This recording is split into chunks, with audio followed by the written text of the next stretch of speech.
Si vous avez envie de grandeur, si vous avez envie de briller, si vous avez envie d'être vous, il n'y a pas besoin de grandeur ou de briller, peu importe ce que vous avez envie de faire, faites-le. Si ça vous fait vibrer, que ça vous parle et que ça vous porte, laissez-vous transcender en fait, parce qu'il n'y a que vous qui êtes capable de vous transcender. Personne ne peut le faire à votre place.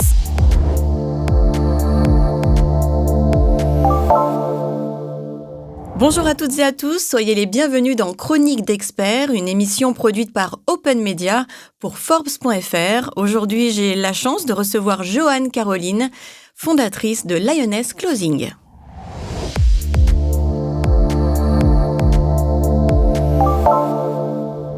Joanne Caroline, bonjour. Vous formez les femmes au closing digital, un métier encore peu connu mais stratégique dans le marketing en ligne. Il faut savoir que je suis ravie de vous accueillir. Vous êtes une femme forte qui aide d'autres femmes.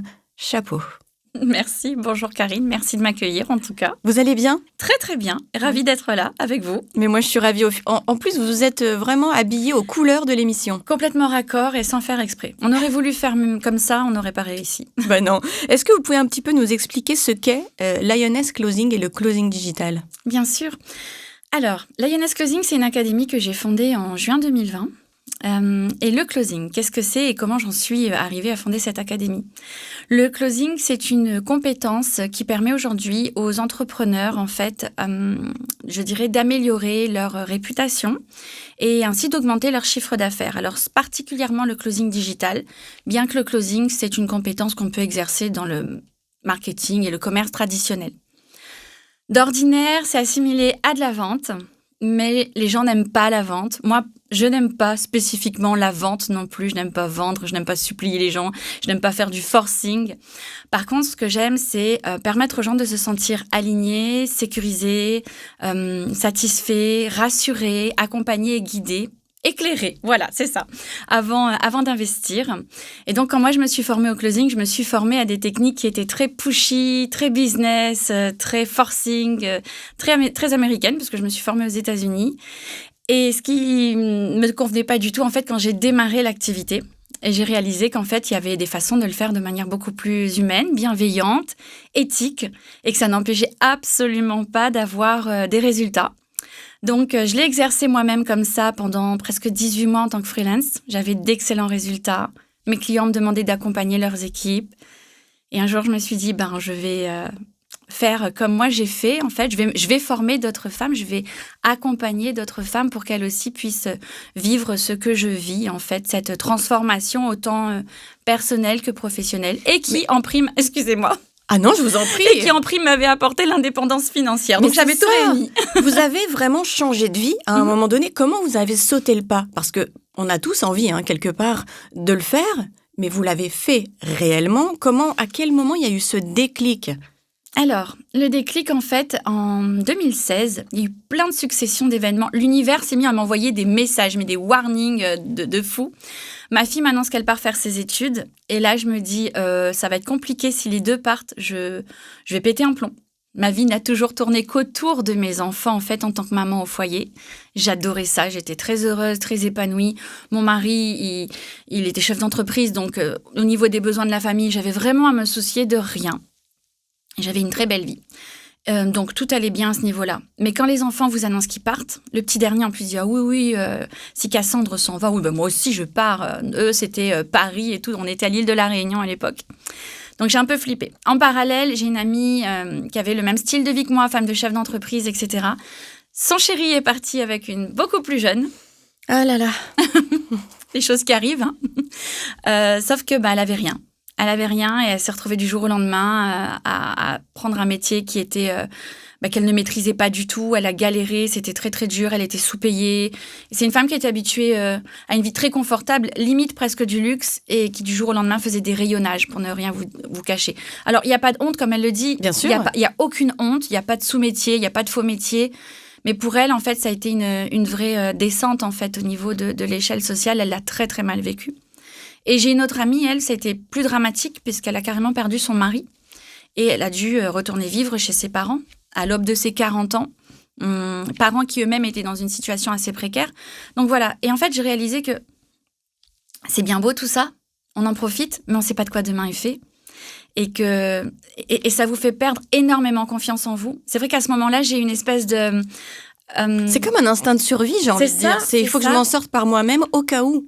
Il y a une prise de conscience, en fait, c'est comme une espèce de révélation, d'illumination. On se réveille un matin, on se dit, mais les enfants vont partir, déjà, je vais m'ennuyer, pour ne pas dire autre chose.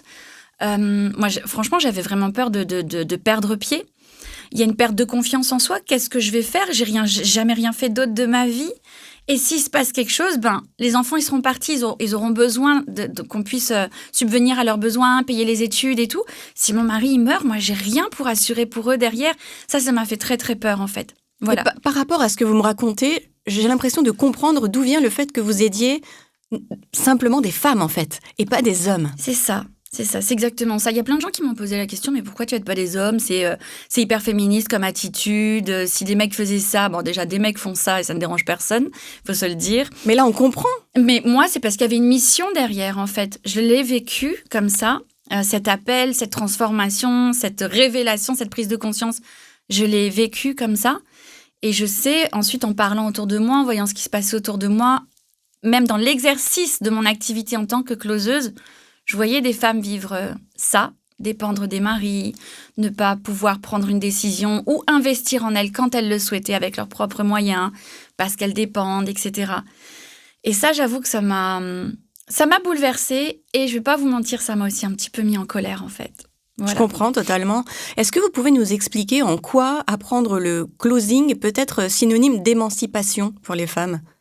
Alors, émancipation parce que le closing, en tout cas tel que je le conçois et tel que je le transmets aujourd'hui, c'est une appétence qu'on a naturellement, nous les femmes, en fait. L'écoute active, pas l'écoute je t'écoute qu'à moitié et puis à la fin, je veux juste que tu passes ta carte bleue.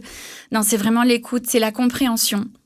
Et puis, c'est arriver à guider une personne. Voilà. Alors moi, j'aime bien dire que j'ai pratiqué mon métier, et je le pratique toujours, exactement comme dans mon rôle de maman. J'écoute, je guide, je conseille.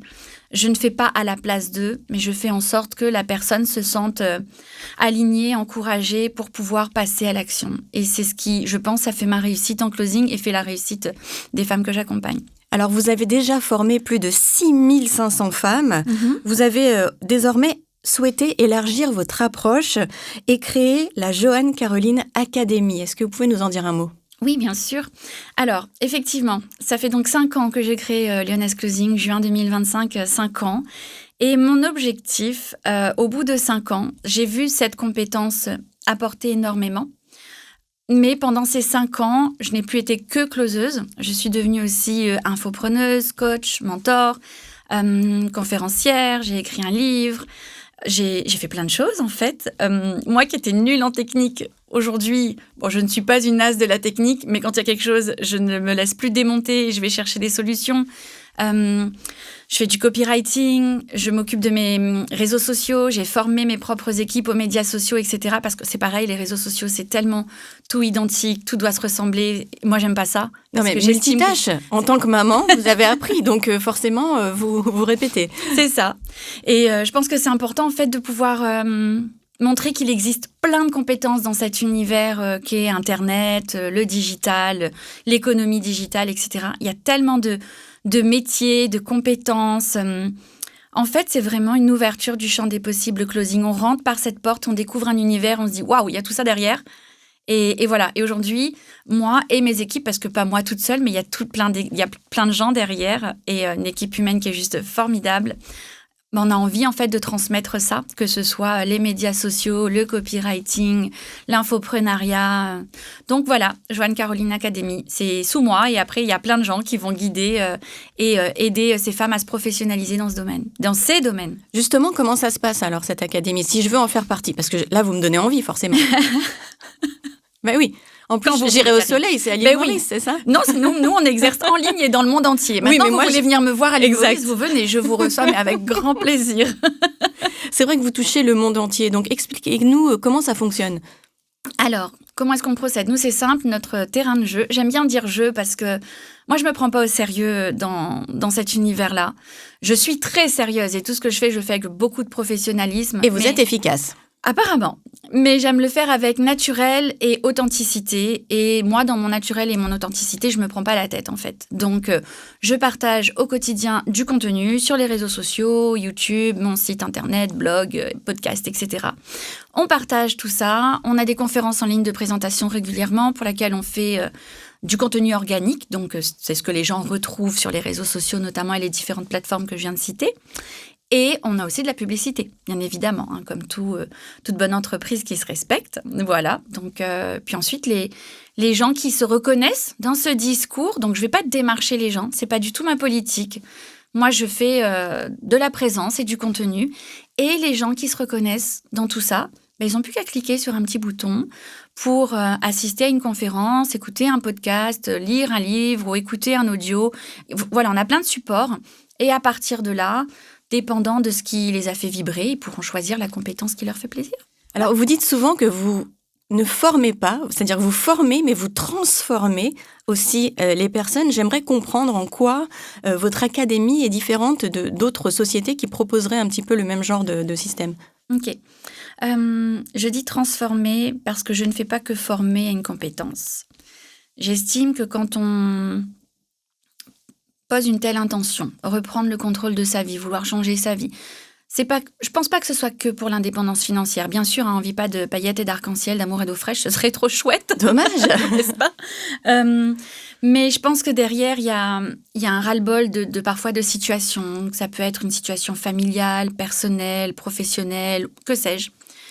Des fois, on n'ose pas aussi parce qu'on nous a conditionnés, on nous a appris à être gentille, discrète, acceptée. Et depuis petite, je veux dire, combien de fois, moi, on m'a dit quand j'étais enfant, sois sage, écoute bien maman, écoute bien papa, sois discrète, allez, rends bien service à ta maman, ne fais pas trop de vagues, fais pas trop de bruit, fais pas ci, fais pas ça, bref, parle pas trop fort. Faut dire oui et accepter tout le temps. Moi, je sais qu'en plus, dans mon rôle de fille aînée, ça a clairement été ça. Il fallait être présente pour tout le monde, tout le temps. Et mine de rien, on est conditionné dans des espèces de schémas et où on n'a pas du tout envie d'être ça, quoi. Vraiment pas. Quand j'ai vu le dessin animé Disney Rebelle, j'y allais rousse, mais sinon c'est moi.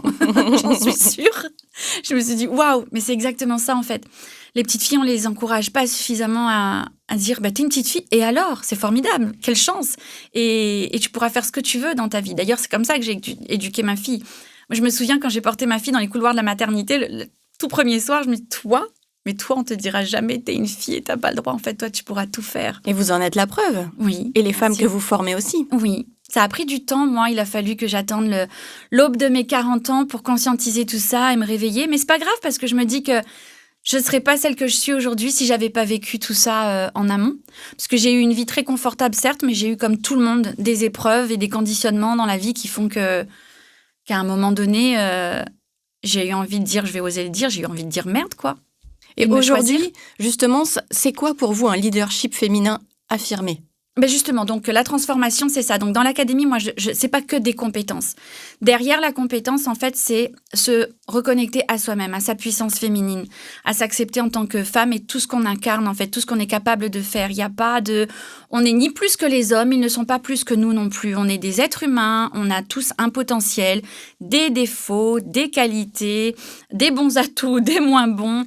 Et le tout, en fait, c'est savoir de les mettre au service de notre vie, de ce qui nous fait vibrer, de ce à quoi on se sent aligné et qu'on a envie d'explorer. Donc moi, en fait, ce que j'aime faire, c'est reconnecter les personnes à cette puissance, apprendre à s'accepter, à s'aimer. C'est fou le nombre de gens qui s'aiment pas, en fait. La plupart, quand on pose la question, finalement, si on creuse, c'est ce qui ressort. Ça. J'aime pas me regarder dans le miroir, j'aime pas m'écouter, j'aime pas ci, j'aime pas ça. Mais si tu commences pas par t'aimer toi déjà, qui va t'aimer en fait ? Moi, ça me fait délirer les gens qui disent oui, je recherche l'âme sœur, ou je recherche la bonne opportunité, ou je recherche le bon boulot, ou que sais-je en fait. Mais eux-mêmes, ils croient pas en eux, ils s'aiment pas et ils croient pas à tout ça pour eux. Alors j'ai un petit peu de mal à comprendre comment tu peux avoir les bonnes opportunités ou les bonnes choses qui s'alignent ou les portes qui s'ouvrent pour toi si toi-même tu y crois pas. Si tu es tout le temps en train de mouliner des choses négatives, des pensées négatives, tu attireras du négatif. Si tu fais un petit peu de lumière, tu laisses entrer de l'amour. Enfin, je sais, ça fait très bisounours, mais j'ai constaté qu'en fait, c'est simple. C'est que parfois, c'est tellement simple les choses que les gens n'y croient pas. Alors que quand on les applique réellement, on réalise que c'est pas si simple que ça finalement de s'aimer. Mais il faut apprendre, il faut être indulgent envers soi-même, accepter sa vulnérabilité, ses failles, et puis après on grandit et il se passe des choses incroyables. Justement, à propos de grandir en 5 ans, vous avez beaucoup grandi, votre société aussi. À long terme, si on se projette un petit peu, où est-ce que vous voyez dans quelques années ? Elle n'est pas facile, celle-là. Je sais pas, une Oprah Winfrey à la française ? Moi, je le vois bien comme ça. Je vous vois bien comme ça aussi, franchement. C'est mon idole, alors oui, pourquoi pas. C'est l'idole de pas mal de femmes. Que diriez-vous à une femme qui a envie de se lancer aujourd'hui comme vous l'avez fait, vous, il y a 5 ans, qui a envie de changer de vie ?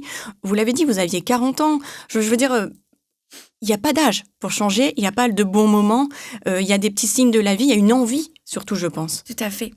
Il y a une envie. Moi, à toute femme qui rêve de tout ça, mais ça lui fait peur, j'ai envie de lui dire, alors c'est le slogan de ma boîte, c'est « Sois de celle qui ose ». Et pourquoi ce slogan ? Parce qu'en fait, attendre que ce soit les autres qui viennent te sauver, d'ailleurs, c'est aussi une citation d'Oprah, tu vas rester là et personne ne viendra te sauver, il n'y a que toi qui peux te sauver. Pour ça, il faut oser se choisir, il faut oser croire en soi, croire en ses rêves. Rien ne se passera en fait si on ne le provoque pas. Et je sais que c'est pas simple tous les jours, qu'on se pose plein de questions, on a des responsabilités, on a le jugement des autres. Ça, c'est le pire. Parce que quand on a envie de faire tout ça, tout d'un coup, on se sent pousser des ailes, on se sent telle une guerrière, on a envie d'y aller. On se confie à des gens qu'on aime, mari, amis, sœurs, frangines, copines, collègues, etc. Et on se dit, oh, ils vont trop me soutenir et tout. Et pas du tout, en fait. Ils vous cassent les ailes. C'est incroyable, mais c'est vrai. Et c'est ce que la plupart de mes clientes ont vécu. Je l'ai vécu aussi, pas avec mon mari, moi, mais avec tout un autre environnement. Et en fait, à ces femmes-là, j'ai envie de leur dire, la vie des autres, donc la vie AVIS, c'est que la vie VIE, des autres, en fait. Avec leurs peurs, c'est ça, leurs craintes, leurs pensées limitantes. Exactement. Et en fait, ces gens-là ne vous portent pas parce qu'ils ont peur et il y a une espèce d'effet miroir. Ils se disent « Oh, mais zut, elle va changer, elle va oser et moi, je vais rester dans ma petite vie. » Et donc, non, si vous avez envie de grandeur, si vous avez envie de briller, si vous avez envie d'être vous, il n'y a pas besoin de grandeur ou de briller. Peu importe ce que vous avez envie de faire, faites-le. Si ça vous fait vibrer, que ça vous parle et que ça vous porte, laissez-vous transcender, en fait, parce qu'il n'y a que vous qui êtes capable de vous transcender. Personne ne peut le faire à votre place. Est-ce que vous êtes en train de dire à toutes les femmes, est-ce que c'est ce que vous vous diriez à vous, la vous d'avant ? Ah, mais carrément. Oui. Mais je me le suis dit, Je me le suis dit. Moi, je me souviens, je me suis vue... j'ai une photo de moi que j'aime beaucoup. Je suis une petite fille où j'ai 3-4 ans et j'ai une petite casquette sur cette photo. Et j'ai l'air complètement flippée devant le photographe. Et j'ai revu cette photo et je me suis imaginée prendre la petite fille par la main et lui dire « Viens Jojo, on y va. On y va, n'aie pas peur. C'est intimidant, mais tu verras, ça va être génial de l'autre côté. » Et c'est génial de l'autre côté. On va terminer avec peut-être le début de l'émission, ce qui aurait dû être le début de l'émission. Pourquoi Lioness Closing. Est-ce que ça a un rapport avec les lions et du coup la lionne et la force ? C'est ça. Je suis pas lionne, je suis gémeaux. On me pose souvent la question. Lioness, j'ai toujours aimé les lions. Le Roi Lion a été mon dessin animé préféré. J'ai lu un bouquin quand j'étais gosse, c'était La Bague au lion. Moi, tout ce qui incarne les lions, les lionnes, j'adore. Mon fils s'appelle Léo. Et lion, parce que la lionne, en fait, c'est cette puissance féminine, c'est la leader de la meute. Elle guide, elle surveille. Elle est à la fois très maternelle et très douce, mais en même temps, si tu viens la chercher, elle griffe. Elle ne fait pas que griffer, d'ailleurs. Et elle s'en sort toujours, j'ai envie de dire. Elle s'en sort toujours, et moi, j'aime ce côté retomber sur ses pattes et protéger sa famille. Voilà. Merci beaucoup, Joanne Caroline, Lioness Closing. Je souhaite le meilleur à votre académie. Merci. Vraiment, je pense qu'on a bien compris le message. Vous êtes une source d'inspiration. Merci beaucoup. C'est vrai que dès que je vous ai vu, j'ai compris que vous rayonniez et que vous aviez envie de faire rayonner les autres femmes. Et je pense que c'est grâce à vous que l'on évolue aussi dans ce monde. Donc merci infiniment. Merci beaucoup. J'espère en tout cas que cette émission vous aura inspiré et je vous dis à très bientôt dans notre chronique d'experts. Au revoir.